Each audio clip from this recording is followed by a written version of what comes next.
یو بادشاه اعلان وکړ بعد دې نه پس به یې ښځې له سرو زرو کالي نه اچوي سره زر که کومې ښځې م د سرو زرو کالي واچول ښه به نه اردیننس اډر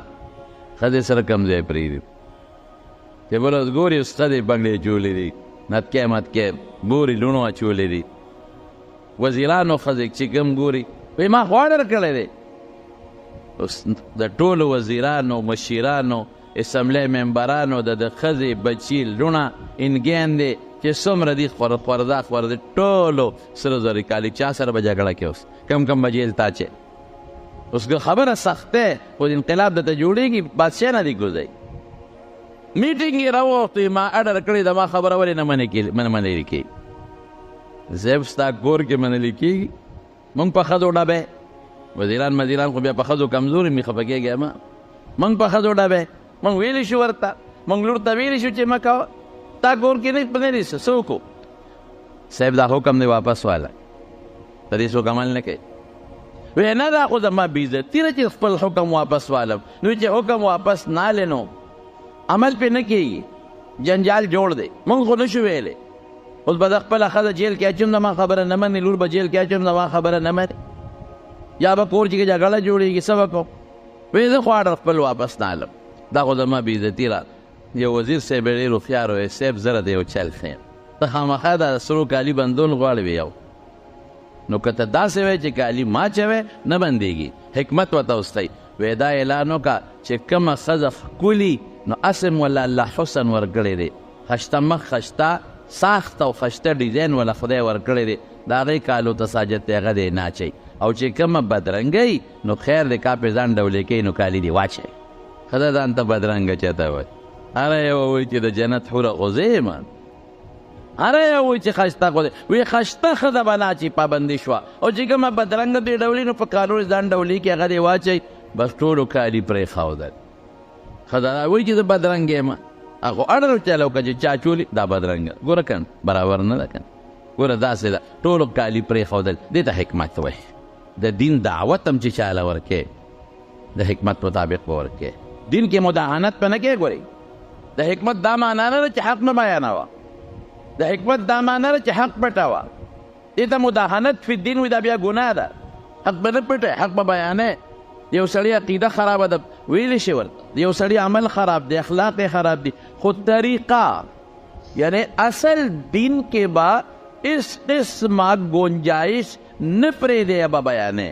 اصل دین او اصل د شریعت احکام اب لازمن بیانې خو د هغې دپاره چې کومه طریقه تا ته الله پرېښې ده چې طریقه وله ته ګوره نو هغه طریقه کې ورسره داسې چل وکړه چې پښتانه وایي نه سیخ وسوځي او نه کباب بس دی معنا شو دا د حکمت معنا شو مارم مړ شي الله ټایم ماته نه شي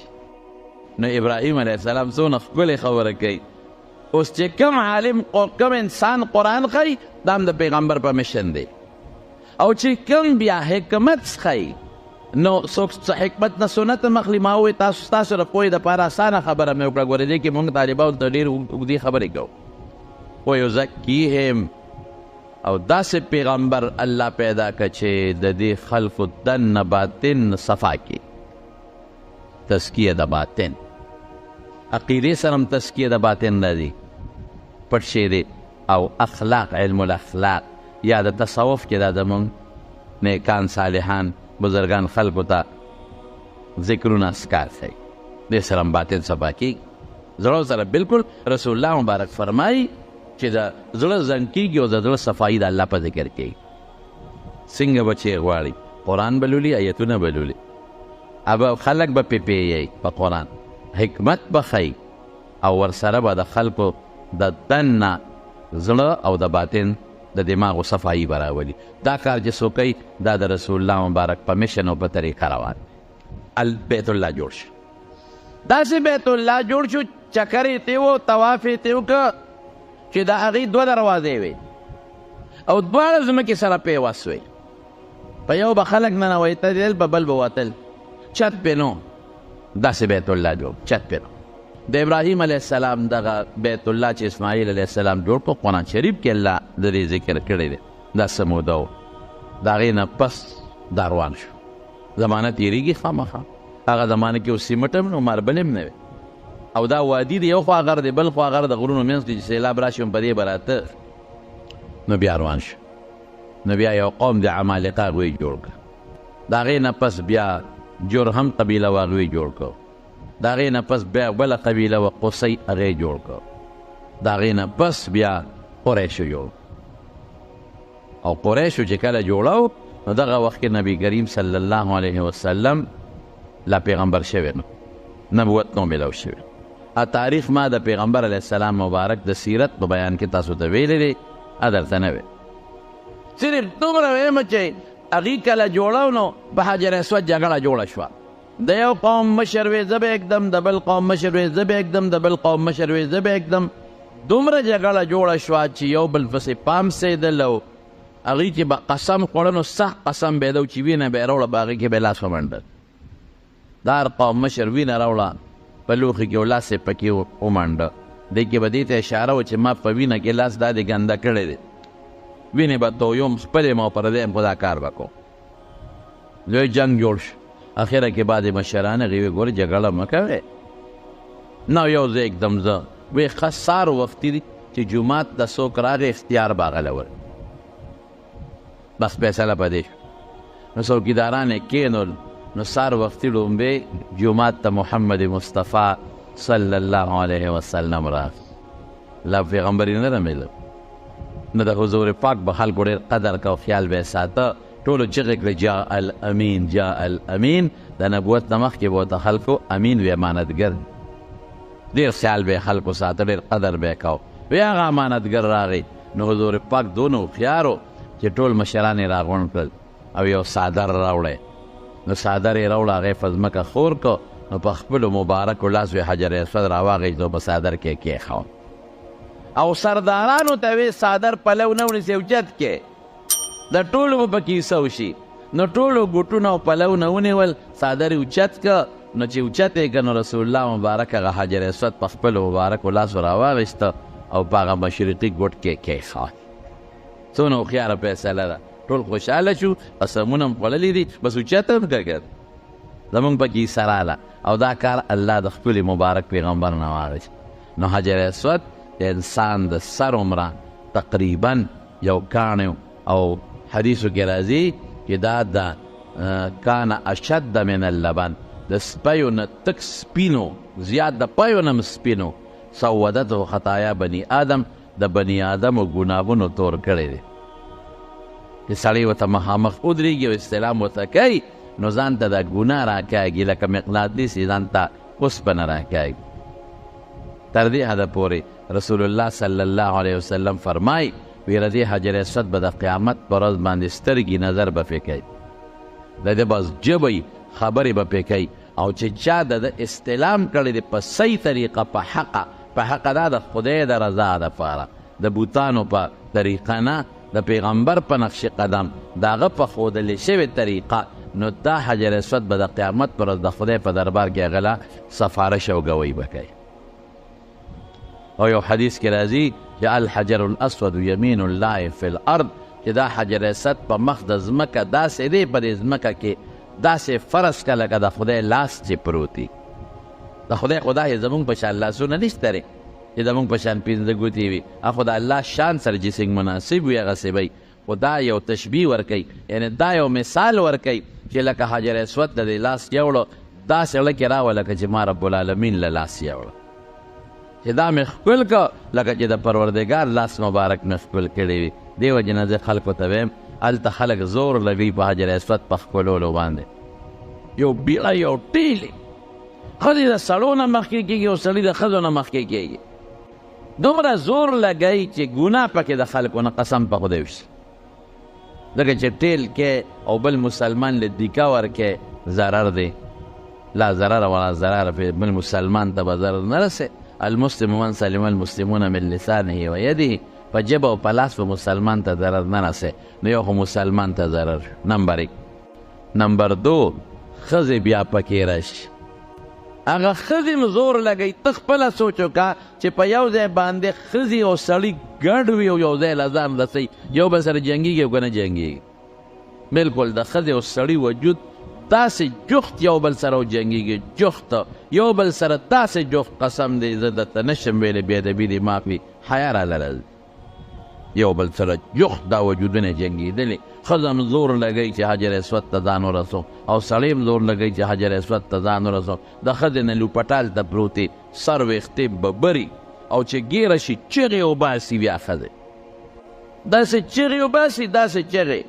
ځینې وخت چا درته وایي چې اوس راځه دې منځه بیا نه ورتلی شي او نه ورتلی شي چې ښځه خو کمزوری شی هم دی نو چغې وباسي. یو ډېر لوی عالم نوم یې درته نالم وفات شوی دی، ډېر لوی شیخ الحدیث و، ډېر لوی مفسر و، ډېر لوی عالم، تاسو ټول پېژنئ خو زه نوم د داسې دا خلک وفات شوی دی. ما ته وی مولانا دلته راشه وی کور والا یادول وی د پلانکي مور راته وی چې حجر اسود را باندې ښکل کړه. وی مې چې ګوره ښځو له ښکلول او وی چې نظر راغلی مو زه به دا ته حجر اسود به مې نه ښکل کړی او زم به مجبوره شو داسې چل به کوو خو ما پسې راځه چې سړو سره مو نه لګي او حجر اسود هم پکې ښکل کړي. وی ځکې مې ډېرې ووالی خوا دې خوا ځان مې ور ورسو او دا مې ځان نه ور مخکې کړه خو ډېر زیات خولې رانه وبیدې او حجر اسود ته مې دا سر ولی ونیو پاک هغه داسې له سپینو زرو کاسه کې بند و مګر چې عمالقو یو وخت یې حمله کړې وه نو ټوکلی شوی هم دی ټوکړی دی هغه ځان له یې اوږده قصه ده نو داسې د سپینو زرو یو کاسه غوندې جوړه کړې ده نو هغې کاسه کې دننه دا حجر اسود دی نو سړی چې هغه سپینو زرو کاسه کې دا صفت دی که لاس خولمي نو پې ښویږي نه غاړه ونیسي او سر ور دننه کړي نو سر پکې ګیریږي نه خولو دی په داسې طریقې جوړ کړی چې شونډې هماغه د حجر اسود مبارک هغه کاڼو ته وررسېږي او په مشکله وی سر مې راواغېست هغې لوسه په ډېر تکلیف او په کاسه کې مې ور دننه کړه وی بیا چې راوتو چې راوځي ځان نه مسله ده راوتل په ډېر بې تکلیفي هغه بیت الله ویښ نه وختو سره زور ورکې راوځې به ځان سره پنځه شپږ کې د پسې ولاړ یې غم لرې لاړ شي وی په ډېر تکلیف مې دا ځان راوویسته مې چې زه دې ښکل کو سپېش او کار خو ځان مې راوویست چې بلډینګ ته د شپې رالو ماسخوتن لمانځه نه پس نو ما خو به حجر اسود ښکل کړی و مې څنګه خوند یې درکړه حجر اسود دې ښکل کړه که نه وی ما کوم دې ښکل کړه وخ خدایا وی په کنځلو شم ستا هغه داسې کړي ما له دې بیخ ویس خولې ور ورسولې سر مې د لونې په کاسه کې مې ور دننه کړه او بیا دې م ښکل نه کړه زه دې برباد کړم او سر مې د لونې ور دننه مې کړه او بیا دې م ښکل نه کړه وی ما ته وی چې زه خو دې پرېښودم بله ښځه دې ونیو او سر دې وله ور دننه کړه ما غوره د چغې وویلې چې ما زه دې پرېښوم هلته دې بله ونیو او سر دې ور دننه یا خدایه پاک دا لوبې م پکې کوي بشیر جانه تا ښکل کړی دی وی زه په خپله حجر اسود یې مارې ښکلوي څنګه که ته خو بده خدای دا فضل کړی دی د رسول الله مبارک د مدحې او د نعتونو په برکت باندې ولې بشیر جان خوښ دی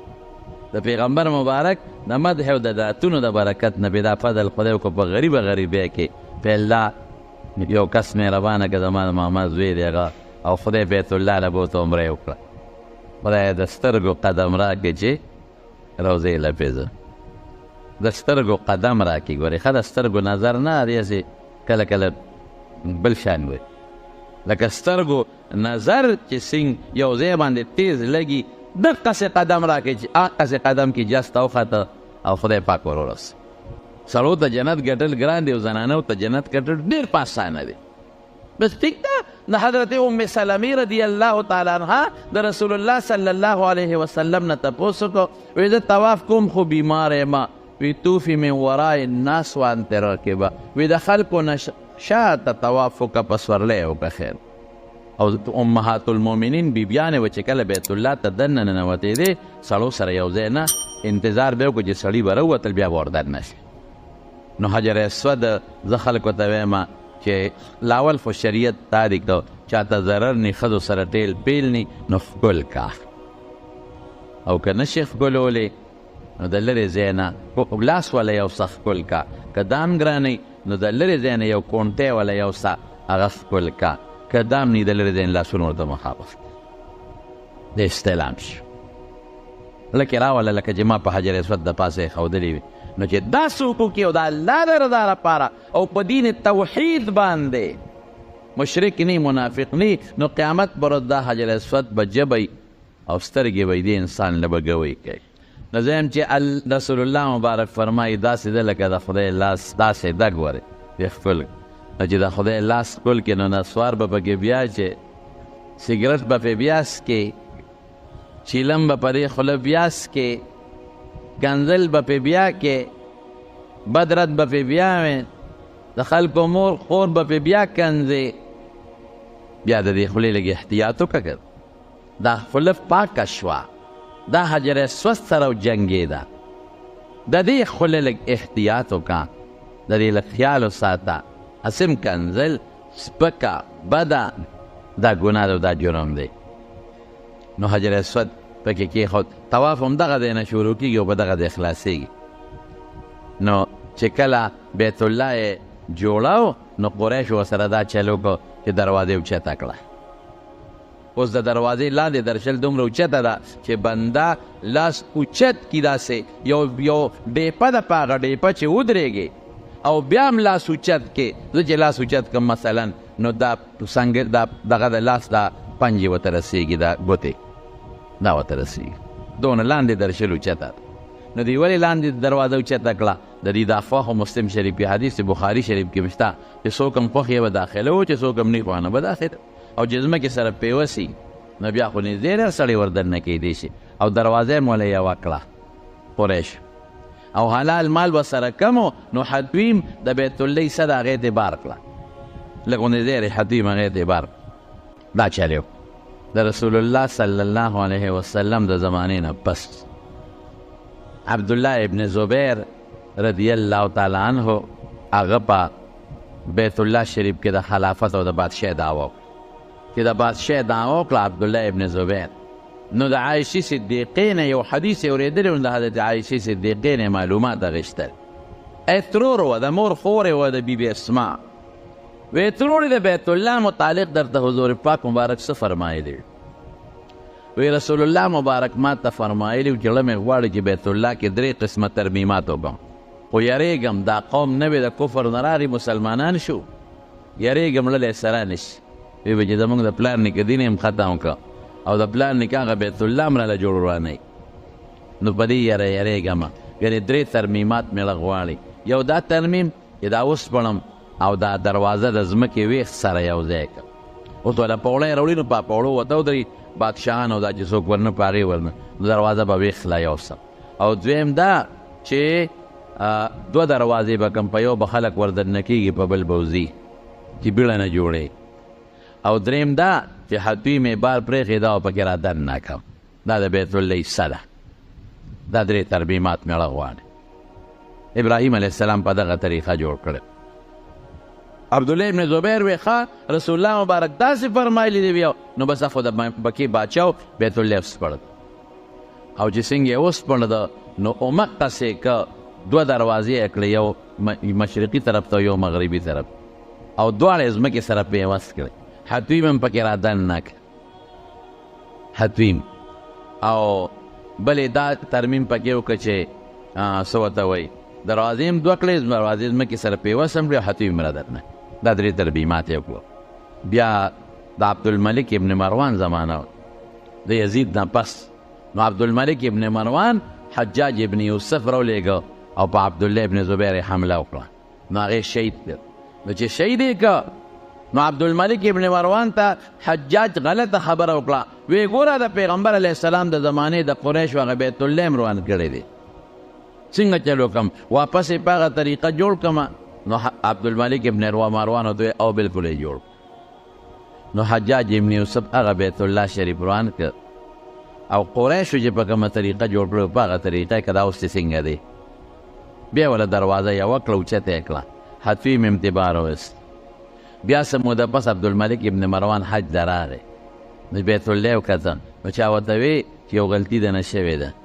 عبدالله ابن زبیر چې بیت الله جوړ کړی نو په خپل خواهش یې نو کړی هغه ته خپل ترور عایشې صدیقې فرمایلو چې دا د پیغمبر علیه السلام ارمان داسې دی په دې ارمان تللی دی نو د حضور پاک د ارمان مطابق یې جوړ کړی نو ګوره تا حجاج ابن یوسف ته وی نو واپس ترې روان کړه د جاهلیت خلکو چې څنګه جوړ کړی هغسې دی ښه نو تاریخ لیکي چې عبدالملک ابن مروان تر مرګه پورې په دې خپله فیصله ستومان وی دا رانه غلطي شوې ده او بیا د علماو نه تپوس وکړو دی واپس پړمه او چې څنګه د حضور پاک ارمانو په هغه طریقې جوړومه علما ورته وی نه بس ګوتې وله اوس موړه باقي بیت الله مس پړه بیا هارون الرشید د عبدالملک ابن مروان چې جوړ کړ د هغې نه پس بیا هارون الرشید امام مالک صاحب نه تپوس کړی وی که دې خوښوي دا بیت الله شریف سپړو نو د حضور پاک مبارک چې څنګه ارمانو هغسې جوړوم نو امام مالک صاحب ورته مشوره ورنکړه وی نه د بیت الله نه لوبې مه جوړوئ یو بادشاه به جوړی یو شان نو بل بادشاه د هغه نه پس به راضي به وایي چې دغه بادشاه غلط جوړ کړی زه به بل شان جوړوم نو بل به بل شان یو به د یو د لاس ورانی بل د بل د بیت الله چې کوم عظمت او وقار او روب او دبدبه د خلکو په زړه کې دا به ختمه شي د لوبو یو تماشه به ترې جوړه شي نو بیا هغه پرېښود نو بیا په سن 1630 عیسوي کې 1630 1410 عیسوي کې د ترکو یو بادشاه سلطان مراد هغه بیا بیت الله شریف روان کړ نو چې څنګه عبدالملک ابن مروان او حجاج جوړ کړی د حضور پاک مبارک په زمانه کې څنګه جوړ شو په هغه طریقې جوړ کړ خو لږ تجدیدات سختې وله مضبوطې کړې ګټې وله مضبوطې کړې دروازې وله مضبوطه کړه ناوه مبارکې وله مضبوطه کړه کار یې پکې وکړه نو د شاعر د زمانې پورې خو دغه د حجاج ابن یوسف او د عبدالله ابن زبیر والو د شاعر د زمانې نه پس دا بل ځل جوړ شوی اوس بیت الله شریف د ځمکې نه تقریبا 1400 1500 میټرو پورې اوچت دی د 1400 نه لږ زیات دی او د 1500 میټرو نه کم او دوه دیوالونه یې 11 میټره دي 6 سانتي میټر د پاسه او دوه دیوالونه 12 میټره دي 6 سانتي میټر د پاسه او د عبدالله ابن زبیر رضی الله عنه د زمانې ستن چې هغه کومه ستن لګولې وه هغه اوس هم د مکې مکرمې په میوزیم کې دا چې کوم کې دا نوادرات پراته دي په هغې کې پراته عجیبګر هغې کې ما لیدې د اوس هم پکې ستن پراته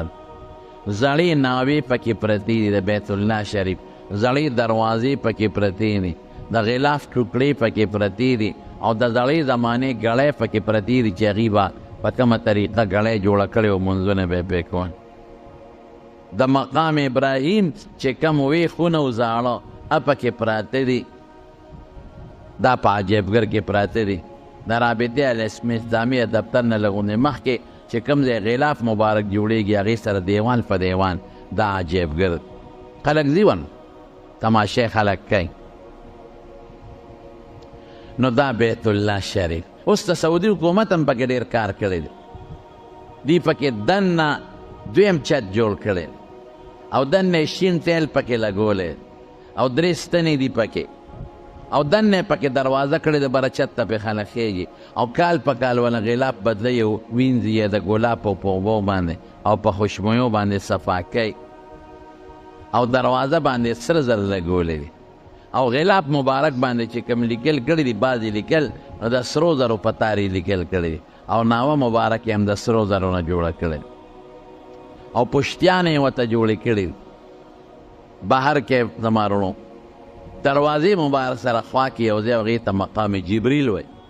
اوس هغه ځای کې ټیلونه په پشتۍ لګېدلې دا هغه ځای چې جبریل علیه السلام راکوز شو او حضور پاک مبارک ته د معراج نه پس 10 منځونه کړي 15 منځونه په لومبو وختونو کې او 15 منځونه په آخري وختونو کې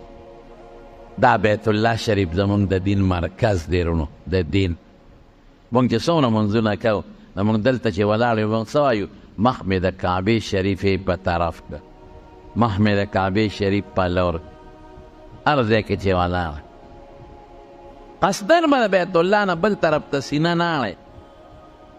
او که د بیت الله نه د بل طرف ته سینه واړو لمونځ د فاسد شو ختم شو البته یو سړی په سفر کې وي او د نفلو کې بیت الله ته مخ نم کې نفل منځ کوي نو خیر دی هغې کې گنجایش شته حدیث کې راځي چې نبی علیه السلام مبارک به په سفر کې نفل پس ورنی کول او چې کم خوا به مخ او پس ساروی به کول نو سجده به ښکته کول او رکوع به د هغې نه لږه بره وه یعنې رکوع به یې لږه ښکته وه او سجده د هغې نه ښکته او چې کله به د فرضو وخت راغی نو هغې له په ځمکه کوشو نو بیت الله شریف ته به یې مخ کړی نو فرض به بیا په ځمکه کول نو یو خدا ده چې زمونږ د ټولو مسلمانانو یو دینی مرکز دی رونو، مونږ چې مونځ کوو هغې ته مخکه. بل د حج تعلق دی ورسره، حج بل ځای نه کېږي. د عمرې تعلق دی ورسره، عمره بل ځای نه کېږي. د طواف تعلق دی ورسره، طواف بل ځای نه کېږي. او نور هم پکې ډېرې نښې دي. د دعا د قبلېدو ځای دی، حجر اسود ته مخامخ چې بنده ودرېږي الله دعا قبلوي. ملتظم سره چې څوک ودرېږي الله دعا قبلوي. د ناوې مبارکې لاندې چې څوک ودرېږي حدویم کې دعا د قبلېدو ځای. بیت الله سره مخ جنګول او لاس جنګول دا هم په شریعت کې ثابت دی، الله پې خوشحالېږي. الله ورته مبارک ویلی د برکت دی. ان اول بیت وضع للناس للذي ببکه مبارکا وهدى للعالمین. برکت خو خیر ته ویل کېږي، ډېر لوی خیر دی پکې. که څوک ورته ګوري هغه له ثواب، که څوک د تاویږي هغه له ثواب، که څوک ورته مونځ کوي هغه له ثواب. داسې بیت الله خدای جوړ کو چې فرق د غریب او د خان پکې نه دی کړی، چې عمره او حج کې که غریب دی او که خان دی، دوه د کفن څادرې باچ دواړه به یو شان تاویږي. بغیر د ضرورت نه په سورلی ته نشي تاویدی، چې ضرورت یې نه په سورلی به تاویږي. غریبانان هم حجر اسود ښکلی او مالداران یې هم ښکلی. هلته ټول ایک صف میں کړی ہو گئے محمود و ایاز. هلته بیا ټول یو شی، نه کوئی بند رہا اور نه کوئی بند نواز، یو شی به. شکر دی د مارونو دا ښکلې قبله چې د فرشتو نه واله ابراهیم علیه السلام پورې، ابراهیم علیه السلام واده حضور پاک مبارک پورې دا خشته بیت الله قبله د هغې دین قبله ده چې مونږ په کوم دین باندې یو. الحمدلله د اسلام عیسد قسم دی مسلمانی دا د خدای لوی نعمت دی چې مونږ له الله راکړی. د مارونو مسلمانی اسلام و ایمان یوازې د دین نوم نه دی ګورئ چې مونږ وایو هم مسلمان ہے او هر یو سړی وي میں آپ سے بہتر مسلمان ہو، دستانه ښه مسلمان. مسلمانی د الله او د رسول په تابعدارۍ کې ده. مسلمانی په دې کې نه ده چې د ځان به ښه وي او د بل به سپکه وي، د ځان به ښه وي او بل ته به کنځل کې د بل به سپکه وي. دا خطرناک مرض دی. نن سبا زموږ مولیانو کې دا مرض پروت، کنځل یو بل ته کوي. زموږ طالبان د نظریې او د فکر اختلاف یو مور کندي او بل د بل مور کندي، یو د یو ښځه کندي او د بل په دې فیسبوکونو په دې موبایلو باندې د ماواسطې څوک کمولی ښکلي اخلاق استعمالوي، ګنده اخلاق مې استعمال. اختلاف د نظریې او د سوچ په خپل ځای دی. که په ښه سوچ باندې چې یو بل سره په مسایلو کې اختلاف وي، دواړو له به خدای اجر ورکوي. نو کنځل او سپکې او مور کنځل مونږ مولیان او طالبان خو پکار چې خلکو ته ښه عقل وښایي، خلکو ته ښه اخلاق وښایي. نو بیا راپورې خلک خاندي هغه په فیسبوک باندې چې کله راځي او په موبایل کې نو خلک خاندي دا مولیان دي. دا اخلاق دی. مونږ به ښه اخلاق استعمالو نو بل ته واله وایو چې زه په خپله کنځل کوم، بل ته ویلی شم چې کنځل ګناه. زه په خپله د بل مور کنځم، بل ته ویلی شم چې پردی مور مه کنځه. مولیان او طالبانو او عوام ټولو دوستانو له پکار دی چې د ښو اخلاقو حضور پاک په ډیوټۍ کې یو ډیوټي وسیوزه کې هم دا ډیوټي ده چې د خلکو اخلاق خشته که. وایستو لأتمم مکارم الاخلاق. ښه خوی رونو ښه خوی استعمال کې، خشته خوی. یو بل پسې سپکې او کنځل او بدې ردې قسم دی دا د حضور پاک بدي شو. دا د مسلمان نښه نه ده.